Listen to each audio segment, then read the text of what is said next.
Bora, Gil! Eu acho que o grande desespero da esquerda hoje em dia é justamente enxergar que com o governo do Bolsonaro, ele ganhou uma crescência popular indo por uma outra vertente, né? Até a questão bem emblemática que foi no início desse ano, a questão da transposição do Rio São Francisco, a questão da água, da quebra daquele monopólio dos carros-pipas, né? Sim. Tipo assim, beleza, eu vou dar o Bolsa Família, mas eu vou dar condições de vocês cultivarem, vocês venderem seus alimentos, vocês criarem uma agricultura familiar, vou favorecer e impulsionar a agricultura familiar. Aí chega o Lula, vai lá, corta, fecha, resiste, corta a água, não, vocês vão depender de pagar carro-pipa, porque vai voltar o esquema dos carros-pipa, né? Como é que você explica o homem ter pisado na Lua e não ter água no Nordeste, cara? Esquerda. Como é que você explica isso para uma criança? Fala assim, olha, vou te mostrar um vídeo aqui, o homem pisando na Lua. O homem fazendo as maiores maravilhas da humanidade, mas não tem água em uma parte do Brasil. Se isso não é política, se isso não é subjugação de uma população na pobreza, manutenção dela na pobreza, eu não consigo ter outro nome. E você leva um caminhão-pipa e a população fica eternamente agradecida para você por um caminhão-pipa. E ela pode abrir a torneira e ter água à vontade. Mas aquele caminhão-pipa é tudo que ela tem. E eu vou te ser muito sincero. Eu vejo muito ataque, né, ao semiárido, ao pessoal do Nordeste. O Nordeste é vítima, cara. O Nordeste é vítima. Ninguém sofre mais do que o povo nordestino. Entendeu? A manutenção deles em uma condição é fruto de anos de má gestão e que é intencional, tá, Gil? Isso é intencional, isso tem método. Isso é feito em todos os outros países, que acontece a mesma coisa nos estados que são geridos por essa quadrilha, vamos assim dizer. Isso tem método. Agora, tem uma parte da população que se beneficia com isso? Tem. E eu vou te ser muito sincero. Quem vota em corrupto, cara, não é vítima, é cúmplice. Você tem todas as possibilidades de mudar isso. Não vai botar a culpa depois e dizer que você é o isentão. Não, você é cúmplice. Você tem participação naquilo ali.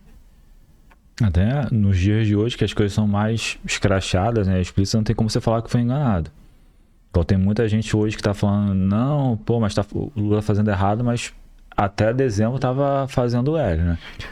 E levantando uma bandeira. E a gente cai na questão do discurso e da narrativa. Né? Essa semana, o ministro Flávio Dino me vem a público e fala, olha, você deve ter acompanhado isso, as armas são alugadas pelos CACs para o crime organizado. E aí é o que eu te digo, que o brasileiro ele perdeu a capacidade de olhar para uma situação e falar assim, não, deixa eu analisar isso aqui. Então eu vou comprar uma arma 50% mais cara do que no mercado negro, eu vou esperar a fila do exército liberar, eu vou fazer um curso, eu vou pagar mais caro, vai ser emitido um laudo, eu vou fazer uma prova psicológica, um teste psicotécnico, para ter uma arma legalizada no meu nome, vinculada ao meu CPF, para entregar essa arma para um bandido, alugar essa arma, sabendo que ele vai devolver a arma para mim, afinal é um aluguel, e que ele pode matar à vontade com a minha arma no meu CPF. Isso faz algum sentido para você? E aí você começa a andar na rua e falar assim, não, pô, tem que acabar com esses caras mesmo, porque esses caras alugam arma para bandido. Quem tem o discurso tem o poder. E o que eu vou te falar pode soar estranho, mas eu já duvidei muito da inteligência das pessoas, mas uma coisa que eu não duvido é da ignorância das pessoas. Essas não têm limite. E são vítimas. Pode ter certeza. A gente tem que parar com esse discurso de direita e de esquerda e que tal, e que tem que dar porrada no cara da esquerda. Vou te falar uma coisa, muitos dos que estão ali são vítimas. Porque não tem, por exemplo, um podcast como esse, de olhar e falar assim, pô, vou ver um outro lado, vou ver uma outra realidade, eu vou ouvir o que esse cara tem para falar. E aí o que compensa dizer hoje? Vamos acabar com as redes sociais. Jamais, indivíduos como eu, como você, não poderemos estar aqui. Jamais. né? Assim, dar liberdade para um povo é algo muito perigoso. O Voltaire tinha essa frase, né? É muito difícil liberar um povo das amarras que eles veneram. E é tudo que a gente vive no Brasil hoje. Tipo assim, é uma frase que é um versículo bíblico que o Bolsonaro usa muito, e é muito fato, né? Conhecer a verdade, ela vai te libertar. E a gente vê muito isso hoje. É claro, existe muita gente, como tu falou, ignorância no sentido de não conhecer do que está falando, Sim. entendeu? Tu vê vários enquetes aí na rua do cara perguntar o que é isso, o que é esquerda, o que é direita, e as pessoas não sabem, né? Compram o que a Globo vende, o que a CNN vende e tomam isso como verdade. Eu sei, enquanto você estava em relação ao CAC, eu sou CAC, né? Sim. E a gente já comentou várias vezes aqui no podcast. Você tá alugando arma para bandido, hein? Não tem nem arma, não tive dinheiro para comprar arma. Mas já comentou várias vezes isso aqui, né? Porque eu trabalhei dentro de um clube de tiro, né? Então, assim, eu acompanhava vários processos. Não é um processo, quero ser CAC, amanhã eu vou estar com o meu cartãozinho na mão. Não. Entendeu? É um processo longo, tem toda uma gama de certidões criminais, passar por vários cartórios. Eu até brinco com a mulherada aí, quer arrumar um homem sério aí, bacana, um partidão, arruma um CAC, porque ele tem residência física, ele tem residência fixa, ele passou por um psicotécnico, ele tem tudo direitinho. Não, vou te falar, no nosso episódio 2 aqui, eu já tô dando spoiler de todos os episódios aqui. Vai, o Thiago tá sendo minha propaganda hoje aqui.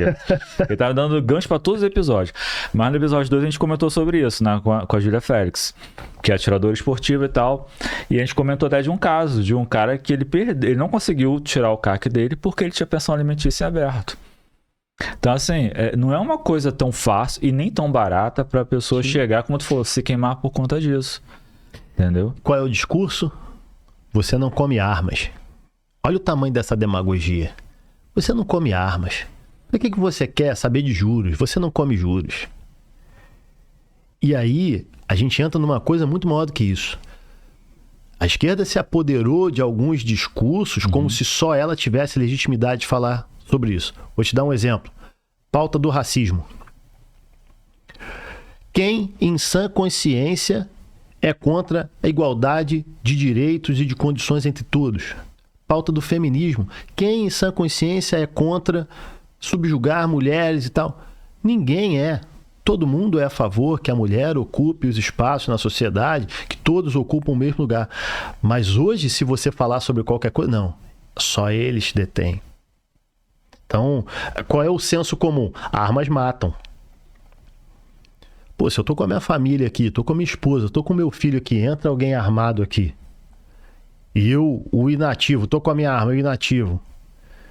Isso não é um ato de amor? Eu não tô salvando a minha família? Mas convém dizer o quê? Você, atirador, aluga a arma para bandido. Porque é um discurso palatável, que entra no ouvido das pessoas e que elas reproduzem. Por incrível que pareça. Assim, vamos falar uma mentira muitas vezes para ela ver a verdade. Porque no papel mesmo, né, eu estava até vendo um vídeo ontem no Twitter de uma entrevista do Trump falando do Brasil, né? Falando justamente que quando o Bolsonaro facilitou o acesso às armas, os números mostram o contrário. Caiu. Que a violência caiu, né? Porque você não só dá direito à ampla defesa do cidadão, mas é o que a gente fala muito aqui no podcast. Quando você sabe que o cara tá armado, você, o bandido, sabe que o cara é armado, o cara tu não vai tentar. O bandido quer facilidade. Entendeu? Ele já vai para outro. Qualquer dificuldade que você gerar para ele já vai para outro. Até porque hoje em dia tá muito claro isso também, tá muito mais divulgado, até na época do Bolsonaro, casos que triplicaram os números do clube de tiro. O cara que tem um CAC, o cara que é o CAC, que tirou lá, pegou sua arma, o cara tem técnica para poder atirar. O cara atira, entendeu? Tem cursos. Lá no clube tinha 300 mil cursos, entendeu? Para o cara ter tiro de reação, tiro tático, tiro de defesa residencial, defesa em automóvel e tal. E o bandido, ele não tem isso. Ele tem consciência disso, né? Que na favela, quando ele atira para qualquer lugar. Sim. Entendeu? Tanto é que ele bota a culpa na polícia porque foi ele que atirou. Entendeu? Então, assim, existe isso que justamente o atual governo está tentando reprimir. Até para poder facilitar, porque o Lula é basicamente o padrinho. Então, assim, vamos facilitar nossos afiliados. E quanto mais você cerceia uma sociedade de direitos, mais ela fica dependente do Estado. Uhum. É aquela frase que é clichê, mas é verdade. Não é porque eu tenho extintor em casa que eu não vou ligar pro bombeiro. Eu vou ligar pro bombeiro, mas até ele chegar eu tenho que ter um extintor em casa. O cara tá entrando na sua casa, você vai ligar pra polícia? Né? E aí, quando você tira os direitos da sociedade, quem que te sobra? O Estado. E não é à toa que as raízes sólidas da sociedade são atacadas hoje. As igrejas, a bandeira, o patriotismo. Por quê? Porque quando você fica sem as suas bases, te sobra quem? O Estado.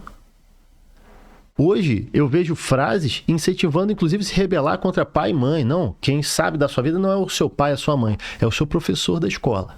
É ele que vai te dizer como agir. E aí, quando você tira as suas bases, sobra papai Estado, coletivista, dizendo que você tem que fazer ou não fazer. A verdade ficou na mão de um ente. E aí eu consigo jogar para você do lado que eu quiser. E sofre também, tu tá falando a questão de Estado e órgãos de segurança do Estado. Aí a gente tava, justamente esse exemplo que tava dando, né? Infelizmente a gente tem uma justiça também tá totalmente deturpada, né? Então, não adianta eu ligar para a polícia, porque muitas vezes eu vou ligar para a polícia, entendeu? E o policial vai entrar, vai matar o bandido e a justiça vai dar aquilo como ilegal. Sim. Como já deram vários flagrantes como ilegal, como devolveram vários bens para traficantes porque era ilegal. E eu vou sempre mencionar isso aqui, que é uma coisa que me, como tu fala, me revolta. O caso do helicóptero do André do Rap, que foi devolvido para ele. O helicóptero era usado pela Polícia Civil para poder transportar órgãos de transplante. Cara, é um absurdo. Tipo assim, eu vou deixar de fazer um bem para devolver um produto para um bandido que eu sei que foi fruto de crime, cara. O brasileiro perdeu a capacidade de se indignar. Isso é verdade. Então, quando eu hoje vivo isso na pele, converso com amigos e eu vejo o tamanho do medo que os policiais têm de agir. Por insegurança jurídica. Recentemente teve um caso de um PM sendo arrastado para dentro da mangueira ali. E o companheiro dele fez o quê? Armado. 10 indivíduos arrastando ele na unha para dentro da comunidade. Por que ele não atirou? Porque ele sabia que o sistema judiciário estaria todo contra ele. Por que o outro policial armado não fez nada? Porque ele sabia. Tá? E aí, muito brevemente, a gente vai ver policiais sendo mortos por falta de ação, por medo de agir. Já tá vendo, já. Já tá vendo. Policial tomando tapa na cara. População tacando fogo em caveirão. É isso aí. Entendeu? Porque, infelizmente, né?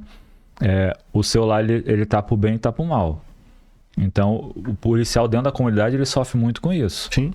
Porque ele não pode agir porque justamente tem uma pessoa gravando que vai usar aquilo contra ele. Mesmo ele dentro da legalidade. Dentro da legalidade. Sim.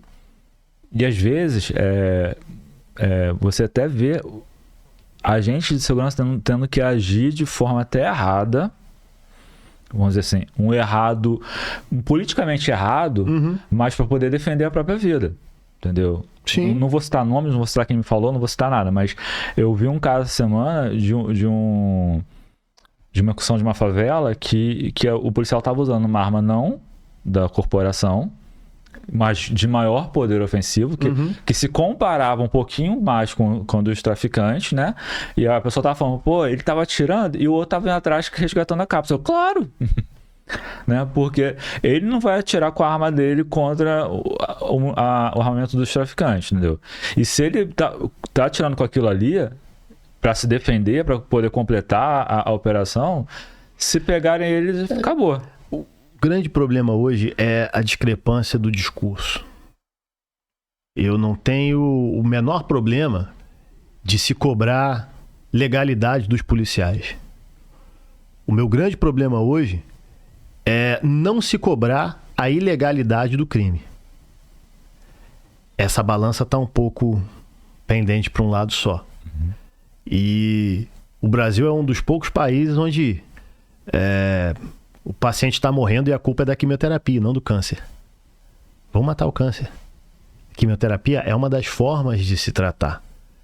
Então, eu vejo a segurança pública hoje no Brasil, eu costumo dizer isso, como um goleiro frangueiro. Segurança pública no Brasil não dá certo, por quê? Porque o atacante não faz gol, o meio de campo não municia, o atacante, o lateral não corre, o zagueiro não segura a bola, e a culpa é de quem? Do goleiro. Então tem vários outros problemas anteriores a chegar na polícia. Por que aquele traficante está lá? Como é que aquela arma chegou lá? Como é que aquela droga chegou lá? Qual é a política pública que é feita para o indivíduo que consome droga? Existe conivência da comunidade com o tráfico? Ele subjuga aquela comunidade ou a comunidade é condizente? E aí você vai botar a culpa em quem? Na polícia. Mesma coisa acontece nas escolas. O aluno não passa de ano, não aprende, evasão escolar gigantesca, a culpa é de quem? Do professor. Coitado do professor. Tudo é feito para o aluno não ir à aula. Inclusive a aprovação automática. Uhum. Para que esse aluno precisa ir à aula se ele vai ser aprovado sem ir à aula? E a culpa é de quem? Do coitado do professor. Que está lá dentro, tomando tapa no rosto, sendo xingado, sendo agredido, tomando cadeirada. Mas você não pode falar nada contra essa criança, porque você vai estar oprimindo essa criança. Então, assim, eu acho que valores você aprende dentro de casa. Na escola você vai aprender matemática, física, química, valores, caráter, como tratar as pessoas, você aprende dentro de casa. Não vai ser nenhuma escola que vai te dizer isso. Não é à toa que o homeschooling está crescendo pra caramba. As pessoas hoje no mundo preferem ensinar seus filhos dentro de casa do que abrir a porta e o seu filho tá pensando um monte de besteira, falando um monte de bobagem, com a cabeça pirada, porque é isso que eles fazem com a cabeça do jovem hoje, sem se autoaceitar, sem aceitar o outro, sendo vítima de tudo. E eu costumo dizer isso lá em casa. Aqui a gente não forma vítima, aqui a gente forma vencedor. Você não vai ser vítima lá fora, não. Você vai ser um formador de opinião, você vai estar ciente, vai se autoaceitar e não vai ser vítima de ninguém. Hoje no Brasil, ser vítima virou sinal de virtude. É um status social, né? A gente vê que a coisa está totalmente deturpada quando a gente vê um traficante numa festa de lançamento de uma novela da Globo tratado como celebridade. Aí a gente vê, caraca. Bandidolatria. Mudou totalmente, né? Bandidolatria. Como é que você vai explicar pro menininho da comunidade que o bacana não é ser o traficante? Que o bacana é o ser certo, é ser o correto. Você vai ver em novela, quem é o conservador? Quem é o cristão? É o piegas, é aquele cara bobão, aquele cara chato. E quem é o bacana? Quem é o pegador? Quem é o bambambam? É o mulherengo, é o bandido. É o cara que trai a esposa, é o cara que dá pernada em todo mundo. Esse é o bacana. Pô, no Brasil a gente tem um filme sobre Marighella.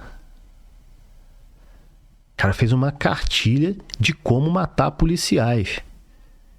Ensinando, inclusive, a quando o policial estiver sob cavalo, matar o cavalo antes de matar o policial. Porque você matando o cavalo, você diminui a mobilidade policial. Ele escreveu isso no Manual do Guerrilheiro. Nós temos um filme para esse cara no Brasil. Então...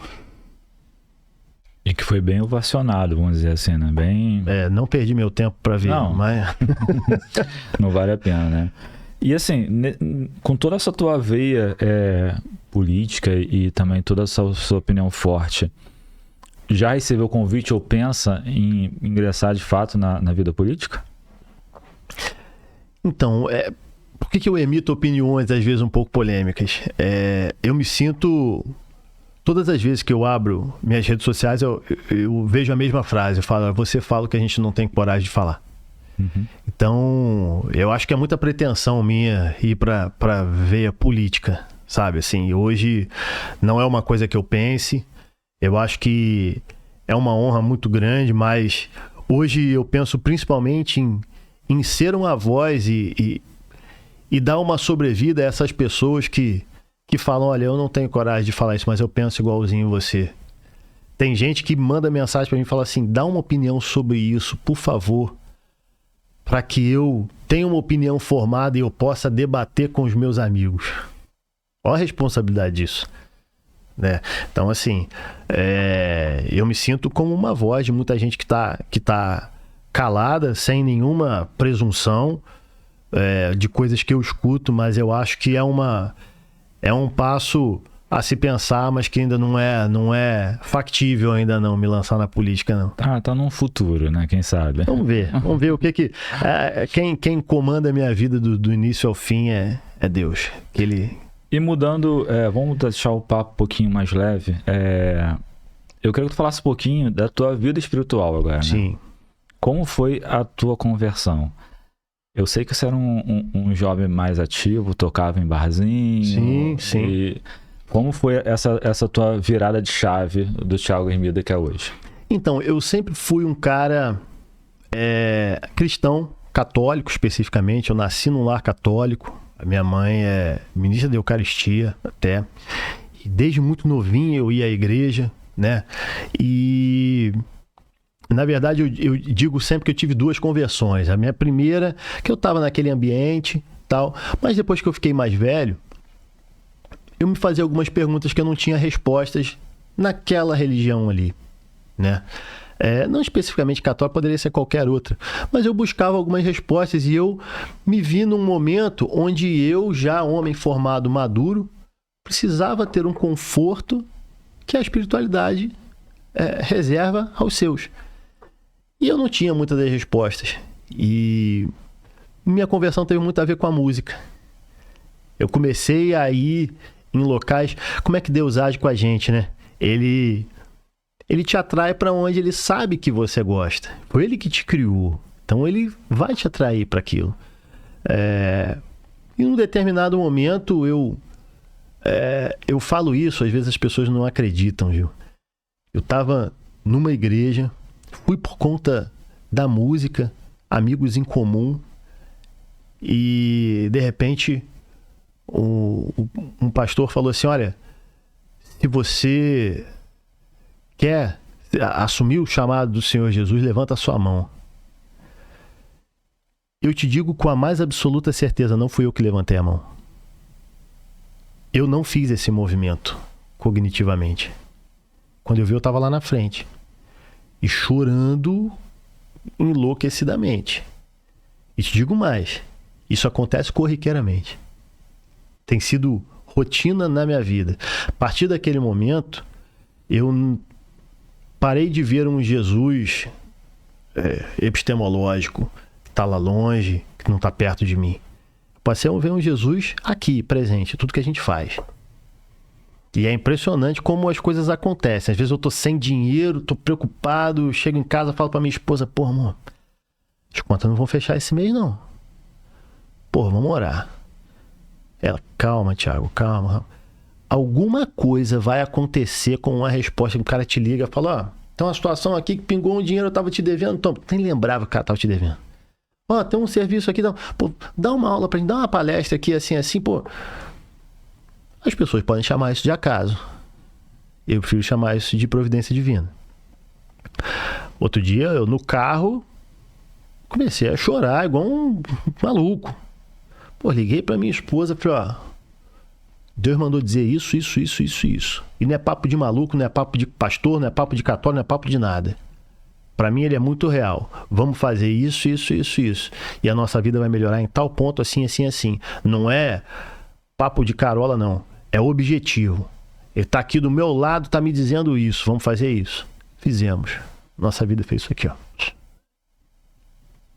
Impressionante. Então, não encaro essa questão de religião como algo distante, não. É algo que eu vivo e vivo todos os dias mesmo. E assim, hoje em dia, né, a gente vê também isso muito latente, né? A política, ela tem entrado, a igreja tem se fundido com a política, né? Embora a gente saiba, a gente fala isso muito lá na igreja, né? O pastor fala muito isso. Que a crucificação de Jesus foi pela política, né? E um dos motivos foi pela política, né? Então, e que o nosso reino não é esse aqui, então a gente não tem que se preocupar tanto, mas não tem como a gente não estar envolvido, né? Uhum. E você tem algum tipo de impedimento dentro da tua igreja por questão política, por você se posicionar em relação à política? Não, pelo contrário, assim, houve um tempo em que os homens de Deus não precisavam se preocupar com isso. Houve um tempo, e nós somos dessa geração, em que se falava, olha, uma coisa é a igreja, outra coisa é a política, e elas não se misturam. Como é que você, tendo a fé que você tem, o estudo que você tem, lendo a Bíblia que você lê, você não vai se posicionar quando existem atitudes do Estado que são frontalmente contra ao que está na Bíblia? Como é que um cristão não vai se posicionar contra o aborto? Como é que o cristão não vai se posicionar contra a hipersexualização de crianças? Como é que o cristão vai deixar isso passar e negar a própria fé? Ou você é cristão em todas as áreas da sua vida, ou você não é cristão. Jesus, quando entrou no templo e expulsou os vendilhões do templo, o que ele disse? Dai a Deus o que é de Deus e dai a César o que é de César. Ele não falou, dai a Deus e deixa o de César para lá, porque isso não te diz respeito. Dai a Deus o que é de Deus. Não abra mão da sua fé, da sua espiritualidade. Mas não se esqueça, você vive numa sociedade e você tem responsabilidades enquanto estamos na terra. Dai a César o que é de César. Eu acho que o cristão que está dentro da política, ele é o dai a César o que é de César. Que não deve jamais apagar o real motivo da nossa espiritualidade, que é o quê? Dar a Deus o que é de Deus. E como tudo hoje no Brasil que afronta a esquerda, nós temos hoje um termo novo. Não sei se você já ouviu. Chama-se cristofascismo. Essa não. Você vai ouvir.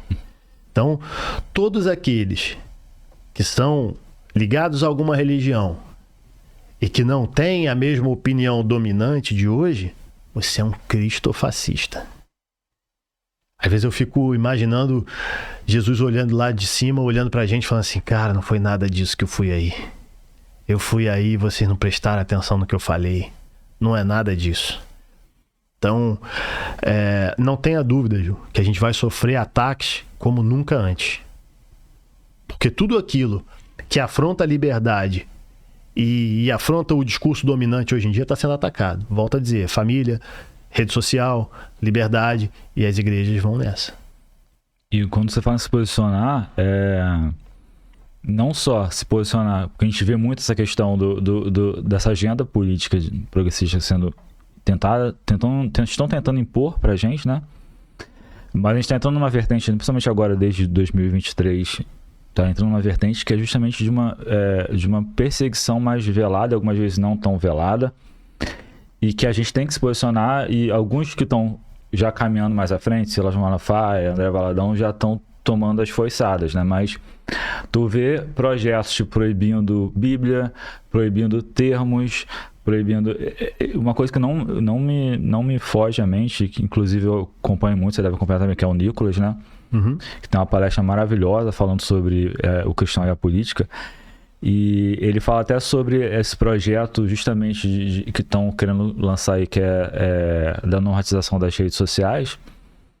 E que ele fala, gente, o cristão tá se enganando, porque um dos pilares desse projeto é justamente cercear a voz do cristão. Porque ele chegou a mencionar uma vez, ler lá numa live, que é um trecho do projeto que fala, não, tu vai ficar impedido de chegar e ir na rua pregar.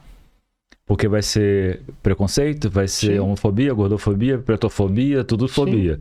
Então, assim, você vai ficar limitado a falar de Deus somente dentro da igreja. E a intenção é, futuramente, você vai ficar proibido de andar com a Bíblia na rua, porque a Bíblia é um livro fascista. Sim. Entendeu? Como a Xuxa falou, tem que reescrever a Bíblia porque não está mais condizente com os tempos de hoje. Então, pessoas como você, como Nicolas, como André, como Silas, que tem que se posicionar, né? Porque justamente a gente, como cristão, a gente não pode se conformar com este mundo, e sim renová-lo, né? E a gente tem que lutar com isso, né? É mais ou menos a visão que você tem, né? A gente não pode esquecer de uma coisa. A gente não pode colocar o discurso político acima da nossa fé. colocar o discurso político acima da nossa fé, a gente está dizendo que qualquer soberania nacional, qualquer pessoa que sente aquela cadeira de presidente está acima do próprio Jesus Cristo. E a gente não pode ceder a essa fraqueza. A Bíblia é um manual prático que diz tudo que a gente tem que fazer e tudo que a gente não tem que fazer. E lá, inclusive, está escrito que sofreremos ataques, como reescrever a Bíblia, né? Muitos hoje dizem, mas o Estado é laico. O Estado é laico, mas ele é composto por pessoas que não são e que podem, sim, emitir a sua opinião. Então, quando a gente quer impedir o acesso dos cristãos à política, antes disso, quer dizer que a voz dos cristãos deve ser apagada porque elas não corroboram com uma agenda política. É só política. O ataque aos cristãos não é religioso. O ataque aos cristãos ele é político. Pura e simplesmente. E eu acho sim que muitos deles serão presos, muitos deles serão perseguidos por pregar o que está na Bíblia. E aí a gente entra na história o quê? Vamos reescrever a Bíblia. O que nós vamos fazer? Vamos colocar essa Bíblia um pouco mais palatável para que não confronte a gente. E aí vai um discurso aqui também muito contra alguns pastores, tá? Que querem palatabilizar a Bíblia. Olha, fica tranquilo que a sua conduta não é errada. É uma má interpretação da Bíblia. A nossa sociedade mudou. O Deus em que você acredita, o Deus em que eu acredito, ele continua vivo e imutável por gerações e gerações até a vinda dele à Terra. E eu tenho certeza que, antes de qualquer coisa, ele pregou que a porta do céu é estreita. Não é, vinde a mim, está tudo certo, está tudo resolvido, não.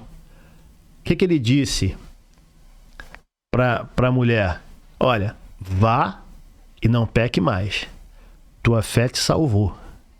Ele não disse, vá e continua no erro, porque a gente vai reescrever a Bíblia. Nós vamos dar um jeitinho aqui para o que você fez não ser mais pecado. Ele não falou isso.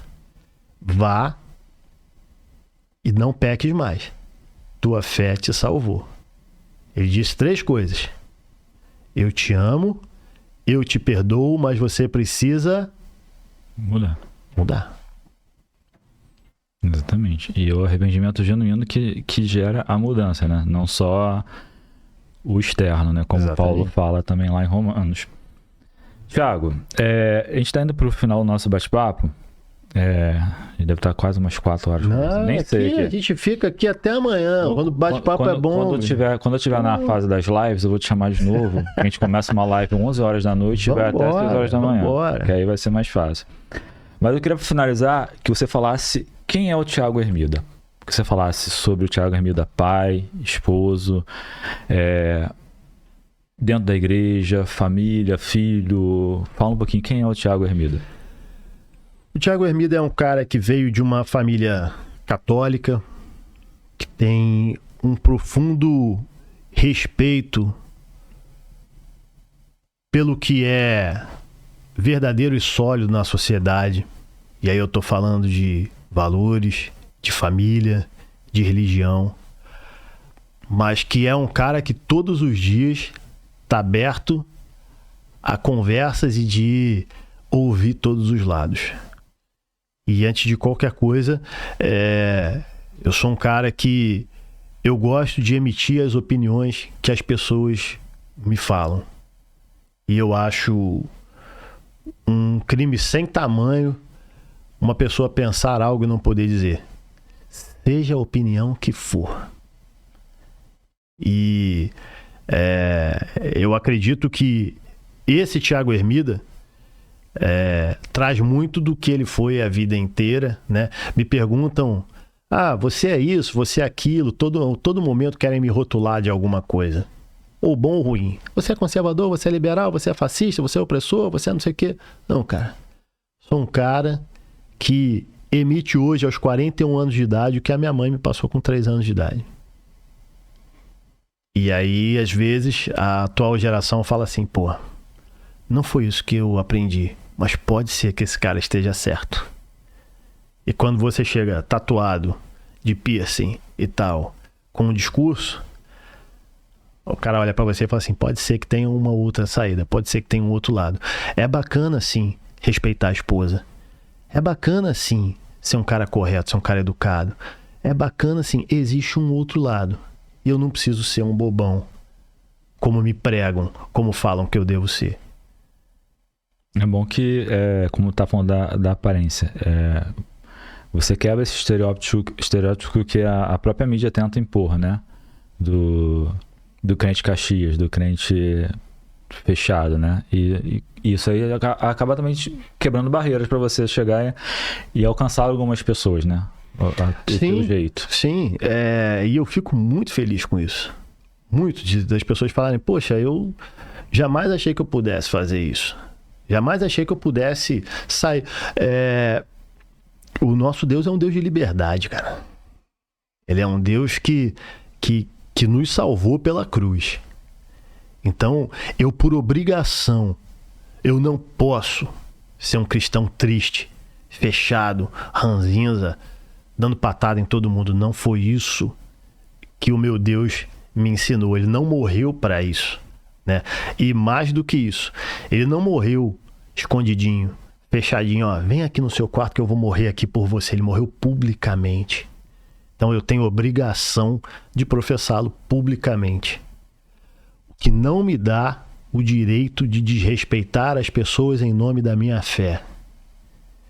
Olha, eu vou te massacrar, eu vou te pisotear, porque a minha fé manda eu fazer isso. Cuidado com a sua fé. A fé é algo grande demais para que seja pequena a ponto da gente subjugar as pessoas. Então esse é um dos problemas que a gente precisa enfrentar hoje. A fé é muito maior do que só ditar regras e dizer o que você pode fazer ou não. Fé é mudança de vida, cara, é transformação. Não é eu dizer se você pode ir por aqui ou por ali. Isso é muito pouco. E Jesus não morreu só por isso.